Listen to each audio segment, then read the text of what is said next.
Morning की शुरुआत सभी के घर में साफ़ सफाई से होती है और मैं यहाँ अब अपने सारे घर में मॉप लगा रही हूँ, यानी पोंछा लगा रही हूँ। और पोंछा लगाने के लिए मुझे बार बार बाहर जाना पड़ता है क्योंकि पानी का जो टंकी है वो धोने के लिए बाहर ही है और मैं वहीं पर धोती हूँ ताकि ज़्यादा, क्योंकि फैलता भी ज़्यादा है, कुछ मैं भी फैलाती ज़्यादा हूँ, तो वही बात है। और मेरे इधर कपड़े भी सूख रहे हैं, तो काफ़ी काम मैंने पहले ही निपटा लिया था, कपड़ों का काम काफ़ी निपटा लिया। और इधर मैं अब हर एक कमरे में पोंछा लगा रही हूँ और हर एक कमरे को साफ़ करती हुई आ रही हूँ। लास्ट मेरा ये ड्राइंग रूम रह गया है और सुबह के 11:15 बज रहे हैं क्योंकि सुबह हस्बैंड को भी जाना होता है, तो मैं पोंछा उनके जाने के बाद ही लगाती हूँ।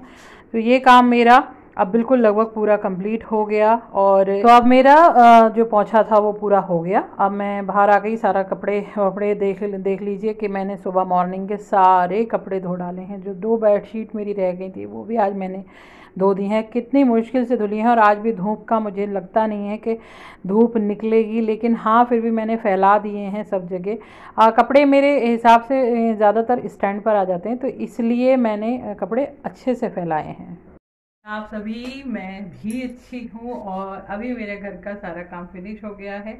अभी सारा कुछ करके आई हूँ, बात भी ले लिया है और अब मैं बनाने जा रही हूँ सिंपल रेसिपी फ्रेंच फ्राइज। वो वाली नहीं जो मार्केट में मिलती है, सिंपल सी, जिससे खा के बच्चों को अच्छा लगे, पसंद आए। तो बस मैं वो बनाने जा रही हूँ, थोड़ी देर में खिला दूँगी। सुबह का नाश्ता 12 बजे हो रहा है क्योंकि दोनों अभी उठे हैं, सो रहे थे काफ़ी देर तक। लेट नाइट सोने का यही होता है, ठंड का मौसम भी है तो बच्चे सोते रहते हैं, इसलिए मना नहीं किया। पर हाँ, मेरा काम पूरा कंप्लीट हो चुका है, सिर्फ अब नाश्ता बनाना रह गया है। नाश्ता बनाने के बाद लंच का टाइम वही 2-2:30 बजे तक का होगा, तो लंच में भी कुछ सोचा नहीं है क्या बनाऊंगी। पर हाँ, अभी मैं आपको दिखाती हूँ कि कैसे बनाती हूँ मैं फ्रेंच फ्राइज। आप जो मार्केट वाली खाते हैं उसी को खाइएगा, मेरी वाली तो बहुत सिंपल है। मैं तो एक नए तरीके से बना रही हूँ, नाम दे दिया है फ्रेंच फ्राइज, लेकिन वो वही चीज़ होती है जो घर में हम नॉर्मली अपने घर में पकोड़े टाइप खाते हैं। तो चलिए मैं दिखाती हूँ कैसे बनाती हूँ मैं फ्रेंच फ्राइज। तो यहाँ मैंने ले लिए हैं आलू और आलूओं को मैं छील रही हूँ। और आलू को छीलने के बाद मैं इन्हें धोऊंगी और धोने के बाद इन्हें अच्छे से कपड़े से सुखा लूँगी। एक्चुअली क्या था कि मैं फ़्रेंच फ्राइज़ का नाम क्यों ले रही हूँ, बच्चों में टीवी देखने की आदत होती है और वो वही चीज़ें देखते हैं जो उन्हें पसंद आती है। तो यहाँ अभी मैं आपको बता देती हूँ कि मैंने इसमें थोड़ी सी मैदा ली है, 2 चम्मच बेसन लिया है और सारे मसाले डाले हैं। तो दोनों बच्चे आराम से टीवी देखते रहे थे और उन्हें फ़्रेंच फ्राइज़ नाम पसंद आ गया। चीज़ें भी देखकर पसंद आ गई, लेकिन हम लोग कभी भी बाहर का नहीं खाते हैं, उन्होंने भी कभी बाहर का नहीं खाया है। हम रेस्टोरेंट में भी कभी खाने नहीं जाते हैं, इन सब चीज़ों को अवॉइड करने की कोशिश करते हैं। तो अब मैंने सोचा कि अब ये ज़िद कर रहा है, छोटा वाला शुभू बहुत ज़्यादा ज़िद्दी कर लेता है कि मुझे खाने हैं। तो मैंने कहा क्या करूं, फ्रेंच फ्राइज़ बनाना बहुत मुश्किल है क्योंकि आलू को क्रिस्पी बनाने में थोड़ा सा ज़्यादा मेहनत करनी पड़ती है। पहले कटिंग वगैरह तो हम नॉर्मली लंबी वाली कटिंग कर लेंगे, एक बार उसे फ्राई कर लेंगे, लेकिन उसको क्या करना पड़ता है कि एक बार हल्के से फ्राई करना पड़ता है, फिर थोड़ी देर के लिए ठंडा रखना पड़ता है, फिर दोबारा से फ्राई करना पड़ता है। तो उस चक्कर में मुझे बहुत देर हो जाती। और बच्चों को तो लेट उठे थे क्योंकि ठंड का मौसम है और ऑनलाइन क्लास भी नहीं है, तो लेट उठे थे। तो मैंने कहा अब क्या करूं, मैंने कहा ठीक है मैं इनको थोड़ा सा बहला देती हूं। तो मैंने थोड़ी सी मैदा ली और थोड़ा सा बेसन लिया, उसमें सारे मसाले मिक्स करे और उसे अच्छे से पतला सा पेस्ट बना लिया।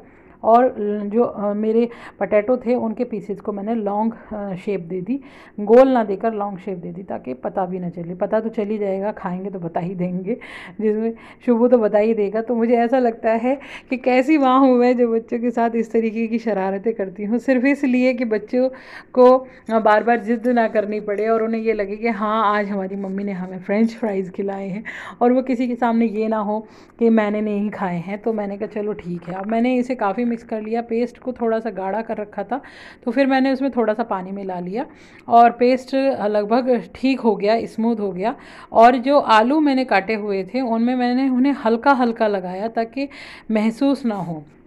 बेसन और मैदा की क्वांटिटी होने की वजह से वो थोड़ा सा पतला भी हो गया, तो मैंने इसीलिए उसे काफ़ी अच्छे से फेंटा भी ताकि महसूस ना हो। अब मेरा पेस्ट बिल्कुल हो गया था तैयार। मुझे जिस वक्त मैं ये बना रही थी उस वक्त भी मुझे हंसी आ रही थी कि देखिए बच्चों के साथ मैं किस तरीके का मजाक करने में लगी हूँ, लेकिन पौष्टिकता ज़्यादा ज़रूरी है और ज़्यादा ये नहीं है। आलू ऐसा नहीं है कि पौष्टिक नहीं है, लेकिन फिर भी मैंने फिर अब एक एक करके अलग अलग पीसेज में उसे तलना शुरू करा ताकि लगे कि हाँ फ्रेंच फ्राइज़ ऐसे ही होते हैं। तो मैंने उसे अलग अलग तरीके से बिल्कुल वो करा और उन्हें उसी शेप में तलकर दे दिया। और यहाँ मैं तलने का प्रोसेस भी कर रही हूँ, साथ ही साथ दोनों का दूध भी तैयार हो रहा है। और एक तरफ मैं बना रही हूँ घी। घी ख़त्म हो गया था तो घी मेरा कढ़ाई में बनकर तैयार होने वाला है।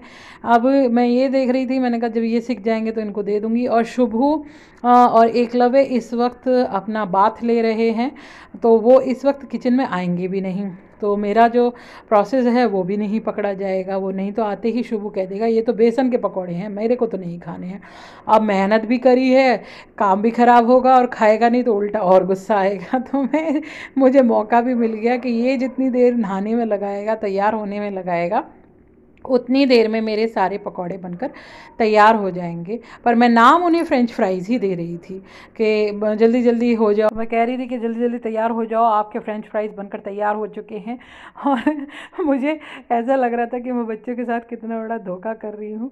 पर क्या करें, बच्चों को बहलाने के लिए बहुत कुछ करना पड़ता है और कभी कभी उन्हें संभालने के लिए ऐसी आदतें डालनी पड़ती हैं। तो यहाँ पर मेरा एक स्लॉट तैयार हो गया है और दोनों को खाने के लिए दे दिया है। ऐसा मत सोचिए कि पता नहीं है, दोनों को पता चल गया।